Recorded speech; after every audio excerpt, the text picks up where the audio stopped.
السلام عليكم، ان شاء الله كامل تكونوا بخير وعلى خير وانتم تتفرجوا في وصفة اليوم. مرحبا بكم في قناتي كوكي ناس، ومعكم انا ايناس.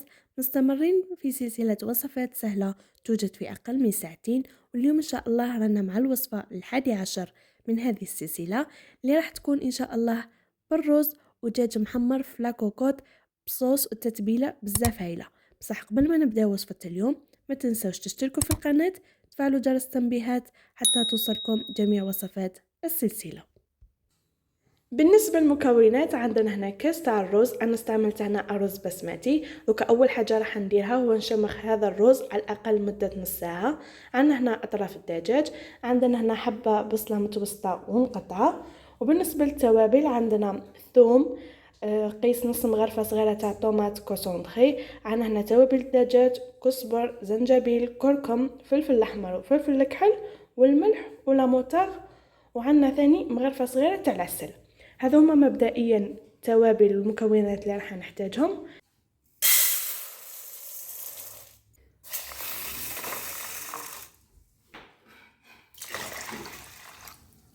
دوك بعد ما شمحت الرز كما راكم تشوفوا راح ندير التتبيله تاع الدجاج. هذه البصله راح نحتاجها من بعد. ودوكا راح نبدا في التتبيله تاع الدجاج. نحط الدجاج تاعي ونحط التوابل تاعنا.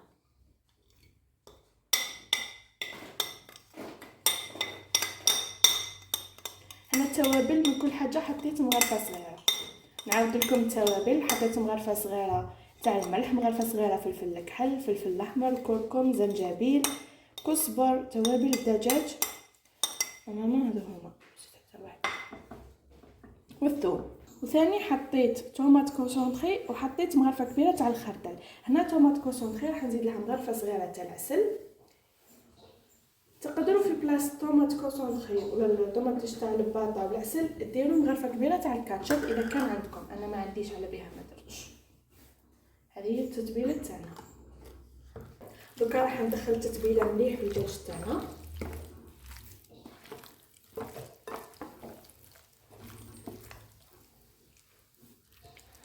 ونديرو عصره تاع نص حبه تاع القارص، انا نسيت ما قلتلكمش عليها.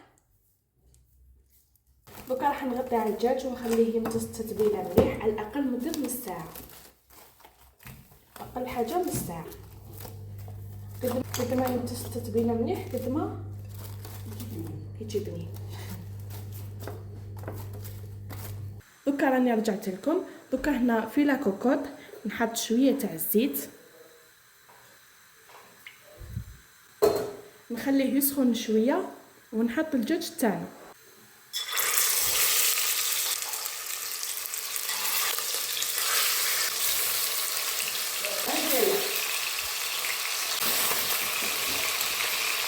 دوكا واش راح ندير؟ راح نقلي الدجاج تاعنا مليح على الجهتين، نقليه حتى يتحمر مليح، حتى يتحمر. نعسوه وهو يتقلى باش ما يتحرقناش، نغسل مليح. دوكا بعد ما تحمر الدجاج نحيوه بالجير.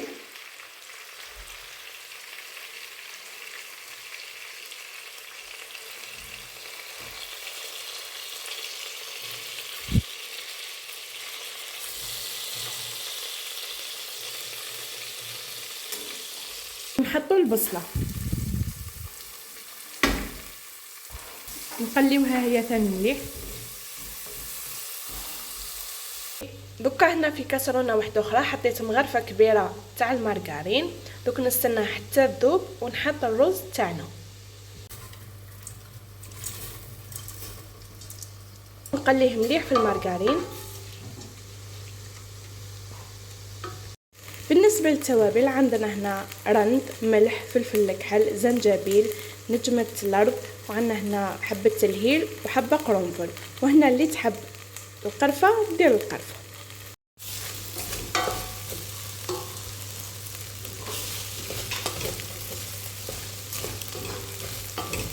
دوكا راح نحط 2 كيسان تاع الماء،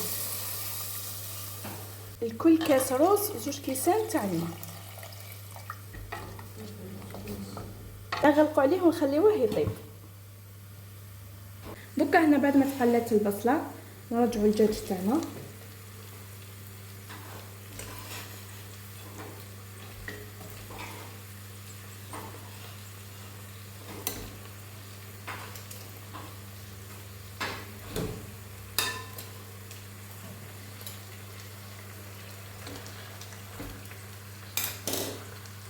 ونفرغوا لاصوص تاعنا اللي بقات. دوكا راح نغلق عليها ونخلي الدجاج تاعنا يطيب.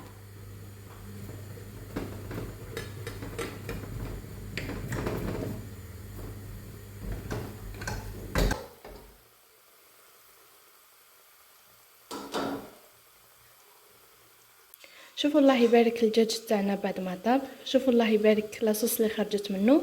دوكا نشوفوه مع بعض في صحن التقديم.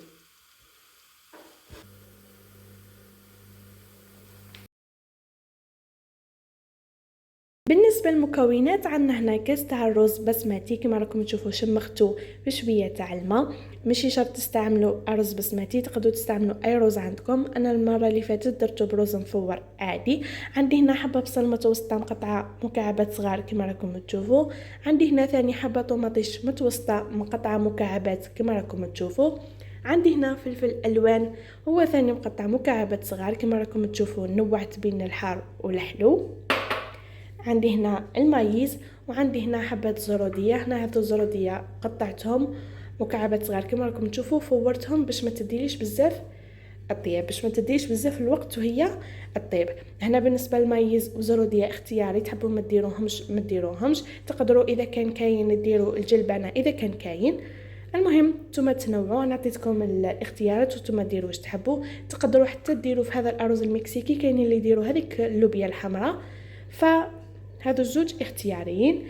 نرجع هنا للتوابل. عندنا هنا الثوم، عندنا هنا فلفل الاحمر حار، عندنا هنا فلفل الكحل، عندنا هنا لفاح ولا الفواحه. انا هذا اول مره حنستعمله في الارز المكسيكي، يستعملوا بابريكا مدخنه، فهذه اول مره حنستعملها.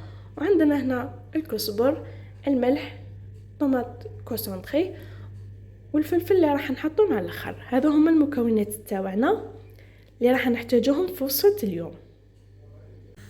دوكا هنا في مقله ولا في كاسرونه نحط شويه تاع الزيت. اول حاجه نبداو بها هي البصل.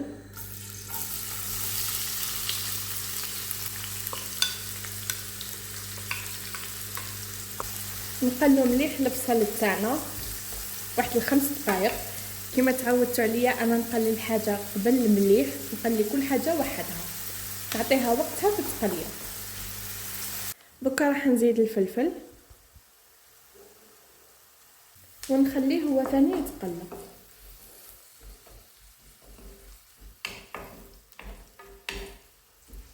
دوكا نحط الطماطيش،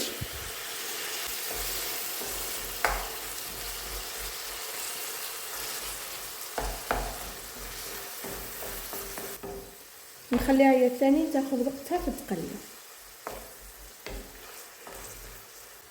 دوكا نزيد الزروديه. كما قلت لكم اللي عندها الجلبانه دير الجلبانه، هزيد تجي بزاف شابه. دوكا راح نحط كامل هذو المكونات، الثوم ولا طوماط كونسونطري وثاني التوابل.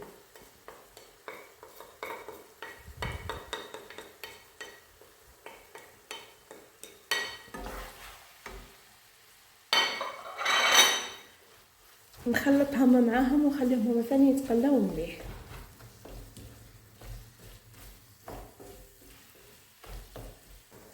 دوكا راح نحط الرز.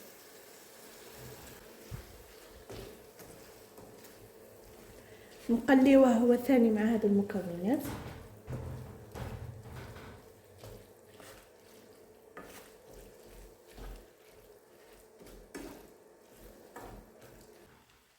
ودوكا راح نمرقو بالماء سخون. لكل كاس رز 2 كيسان ونص تاع الماء سخون.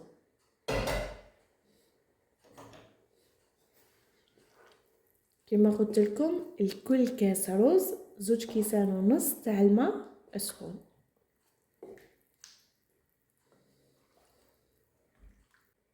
نحطوا الفلفل الحار تاعنا ونغطيو عليه ونخليوه يطيب.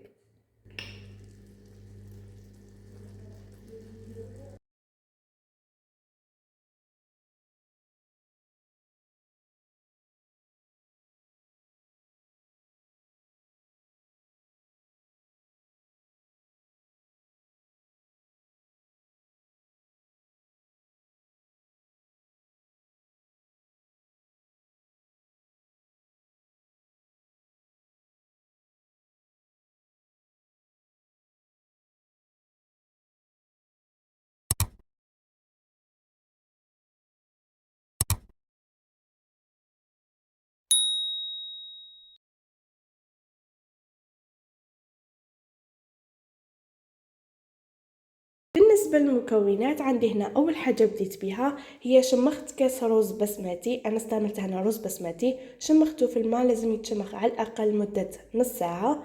عندي هنا الدجاج اللي كنت رحيته، أنا استعملت هنا حوالي نص صدر تاع الدجاج، حوالي 500 غرام. عندي هنا توابل اللي حنحطهم في الدجاج، عندنا الملح، فلفل الكحل، زنجبيل، حبة بيض كاملة، شوية تاع الموتارد، 3 سنينة تاع الثوم. عندي هنا الكزبر اللي كان كونجلي وشويه تاع لا شابلور. عندنا هنا حبه بصل متوسطه اللي حنا نستعملوها في لاصوص تاعنا، كريم فريش، شامبينيون، والفيرميسيل اللي حنستعملوها اون بعد، مع شويه تاع جامبو. وهذو هما المكونات كامل اللي راح نحتاجوهم في وصفه اليوم. اول حاجه راح نبدا بها هي راح نخدم لي بول تاعنا ولا كوريه الدجاج تاعنا. راح نحط كامل هذو المكونات اللي شفتوهم من قبل.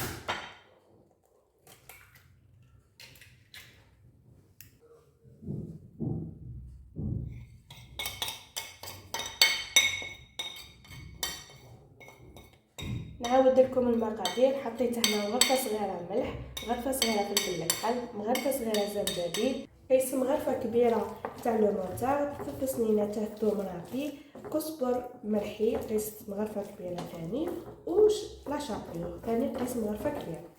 نورمالمون هادو هما المكونات اللي راح نحطهم في الدجاج تاعي.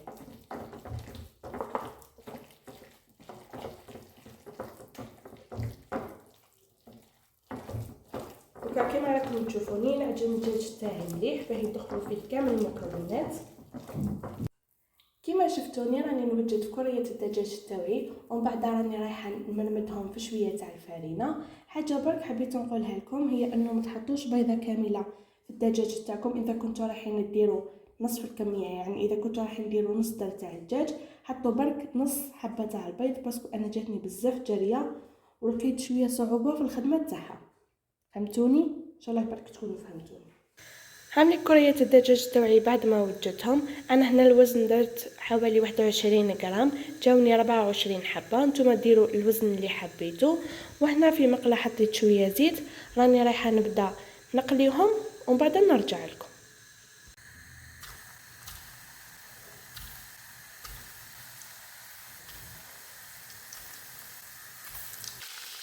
هنا بالنسبه للدجاج قليته مليح، خليته يتقلى على نار قليله وخليته ياخذ راحته في القليان، لانه هذا هو طيابو. مانيش راح نزيدو نطيبوه مره واحده اخرى، برك مع الاخر راح نحطو في اللاصوص تاعنا ولا في الكريمه تاعنا.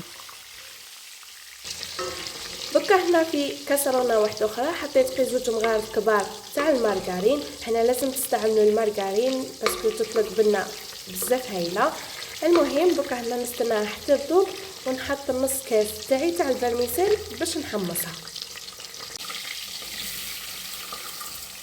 دوكا هنا راح نبقى نخلط فيها حتى نتحصل على هذاك اللون الدوري اللي رايح للماء.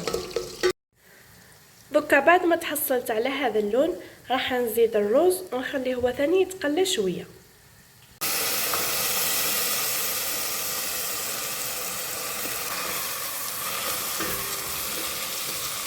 وراح نحط مكعب كامل تاع الجامبو. انا الملح مانيش رايحه ندير، راح ندير غير جامبو وحده تاع جامبو.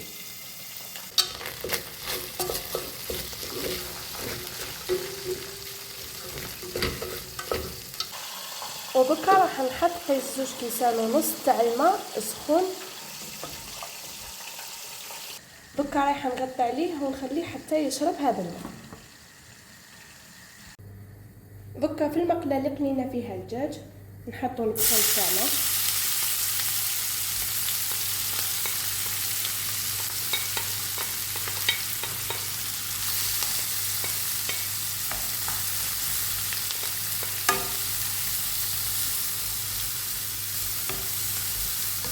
نخليه يتقلى قيس 5 دقائق. دوكا راح نحط الشامبينيون ونخليه هو ثاني يتقلى قيس 5 دقائق. الشامبينيون قد ما يتقلى مليح قد ما يجي بنين. راح نخليه واحد 5 دقائق من 5 حتى 10. نحط شويه ملح. دوكا نحط قيس كاس ماء دافي ولا سخون ونخليه يغلي شويه.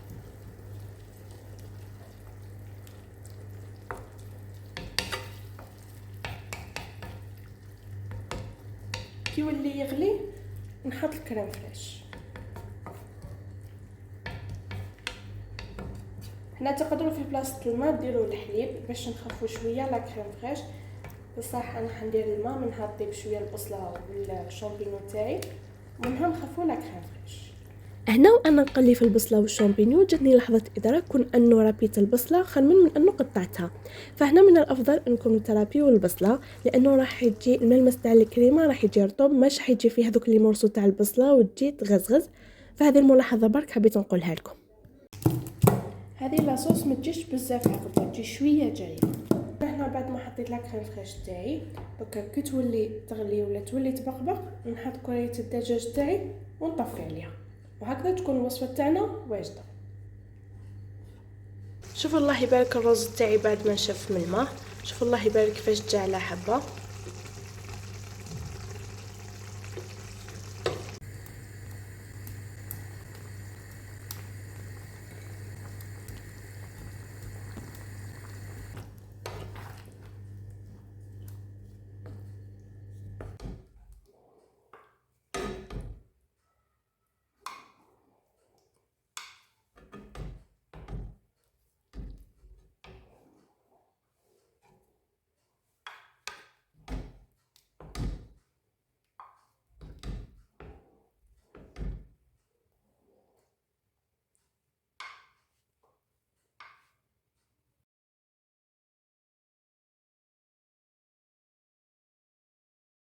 بالنسبه للمكونات عندنا هنا كاس تاع الرز، انا استعملت هنا ارز بسمتي، نتوما استعملوا واش عندكم ماشي شرط بسمتي. المهم كيما راكم تشوفوا حطيتوه في الماء، لازم يبقى في الماء من مده نص ساعه حتى ساعه.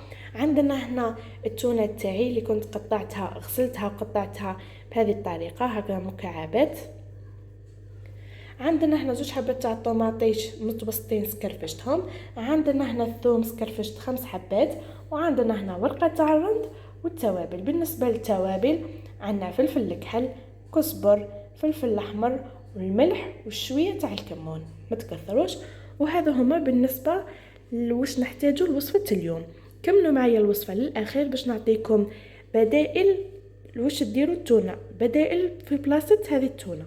دوكا هنا في مقله نحطوا شويه زيت وشويه تاع الزبده ولا مارغرين ونبداو نقليو التونه تاعنا.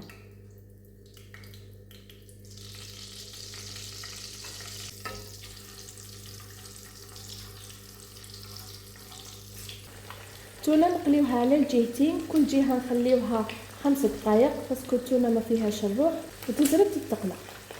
هنا بالنسبه اللي ما عندهاش التونه، طبعا التونه ماهيش متوفره في كل وقت وزيد غاليه، كيما حنا شريناها كي كان وقتها وكانت شويه رخيصه هكاك في ماي. المهم شرينا كميه وكونجليناها وكل مره نجبدوا منها شويه ونديروها.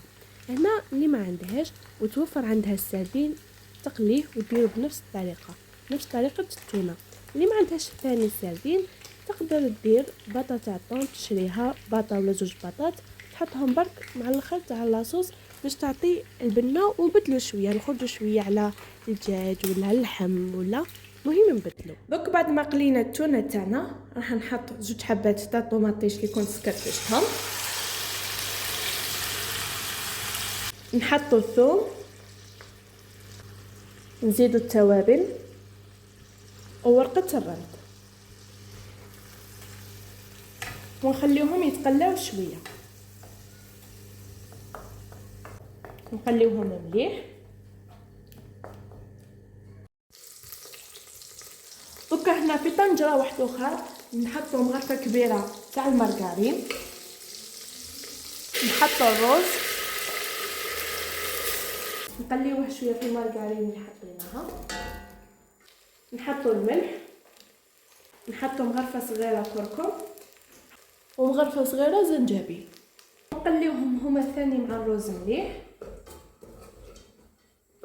نزيدوا لهم قيس 2 كيسان تاع الماء، لكل كاس رز 2 كيسان تاع الماء، من 2 كيسان حتى 2 كيسان ونص. انا ساعات تدير لي 2 كيسان ونص.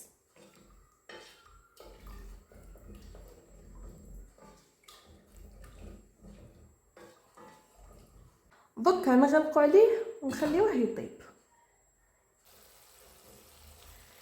دوكا بعد ما تقلات لاصوص تاعنا مليح نحيو ورقه الرند، باسكو الرند كي يطول راح يولي يطلق واحد المروريه.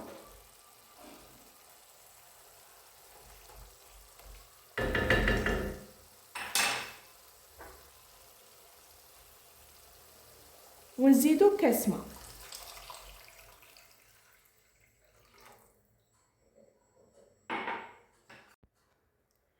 دوكا بعد ما حطيت الكاس تاع الماء في لاصوص تاعنا، دوكا راح نخليها جوست ما تولي تغلي، ونحط المرصوات تاع التونه تاعنا ونخليها شويه تخفر. دوكا بعد ما حطيت كامل التونه تاعي راح نخليها قسمه تخفر شويه، وهكذا تكون لاصوص تاعنا واجده.